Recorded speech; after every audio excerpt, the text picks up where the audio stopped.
पिछले दिना सुल्तान राही साहब मेरी ख्वाब च आए। मैं उन्होंने जफ्फी पाई, मैनू बड़ा सुकून मिला ते दिल बड़ा खुश होया।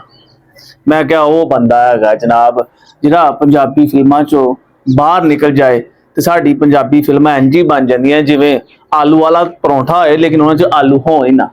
ऐसा बंदा जिन्हें इन्ना काम किया लेकिन उन्हें कदी ऐ नहीं कहा कि मैनू आराम की लोड़ है।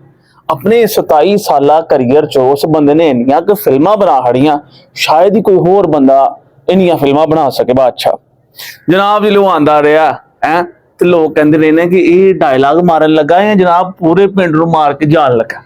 मैं तो कहना कि वो बंदा अपने घर होए तो उस मूड च उस अंदाज च होए तेरी घर वाली आखे सुल्तान किचन की गैस मुक गई है तो आखे कोई गल नहीं मुटियार गोए बाल और ओदा अंदाज ओदे डायलॉग क्या बात है अज तक साडे दिलों ते नक्शा है वो की मशहूर जमाना डायलॉग सी कि मौले नू मौला ना मारे ते मौला नहीं मरदा।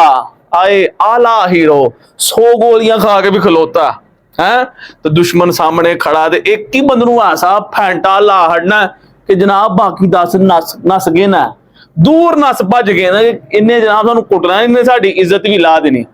ते जे सुल्तान राही साहब मादरत नाल अज दे दौर च जींदे हुंदे हैं ते सोशल मीडिया ते एक्टिव भी हुंदे तो उन्होंने जनाब इंस्टा ते वीडियो ला के नहीं ओए वीडियो क्यों नहीं वेखदा लगदा तन्नू इस हथ नाल बल्ला करने पैना। ते जे जनाब यूट्यूब ते हुंदे चैनल नू सबसक्राइब नहीं किया तू लगदा अगली वीडियो च कोई नवी गल मारने पानी है। खैर वो बंदा एक लाड़ा सी पंजाबी फिल्मां दा लाड़ा साडे दिलां दे बड़ा करीब है बड़ा आला बंदा।